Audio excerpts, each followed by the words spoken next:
Сәлем достар, біз сіздермен дөңгелектегі пропорционал кесінділер тақырыбынан алған есептерді шығарудамыз. Бізде берілгені қиюшысы, яғни бұл суретте ады үлкен қиюшысы, осы қиюшысының осы нүктеден сыртқы С нүктеге дейінгі кесіндінің ара қашықтығынан 2,4 есе ұзын. Осы нүктеден шеңберге жүргізілген жанама, яғни осы жанама, осы сыртқы нүктеге дейінгі кесіндіден қанша есе ұзын болады.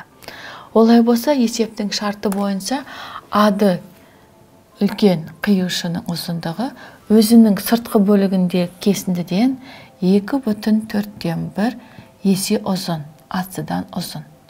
Бізге табу керек, енді осы нүктеден жүргізілген жанама осы кесіндіден қанша есе ұзын болатын. Оны табу үшін, яғни АВ жанаманың АС кесіндісіне қатынасын тапқанмен бірдей.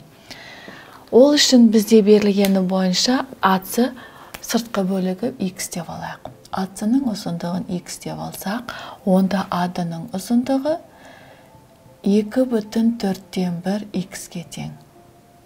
Ал бізде АВ-ны енді жанамаға қатысты теореманан қолданатын болсақ, АВ-ның квадраты тең болады АС көбейтілген АД-ға.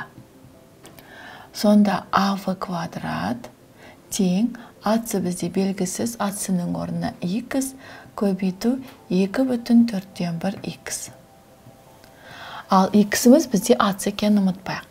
Сонда АВ квадрат тең болады X квадрат көбейтілген 4-тен 9.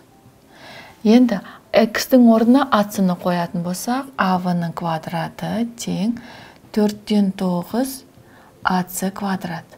Енді бізге қатынас түрінде жазу үшін АС-ны теңдіктің екінші жақ бөлігіне АВ-ның бөліміне түсіреміз. Сонда АВ квадрат АС-ның квадраты тең болады 4-тен 9-ға.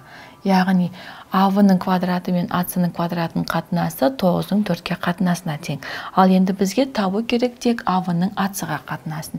Яғни түбірден шығарамыз. АВ-ның АС-ға қатынасы. Сонда бұл түбірасты 9-дің 4-ке қатынасын түбірден шығаратын болсақ, 3-дің 2-ге қатынасындай. Ал 3-ті 2-ге бөлетін болсақ, 1,5-ке тең.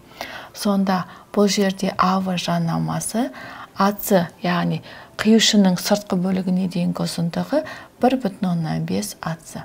Яғни АВ кесіндісі АС кесіндісінен 1,5 есе ұзын болады екен.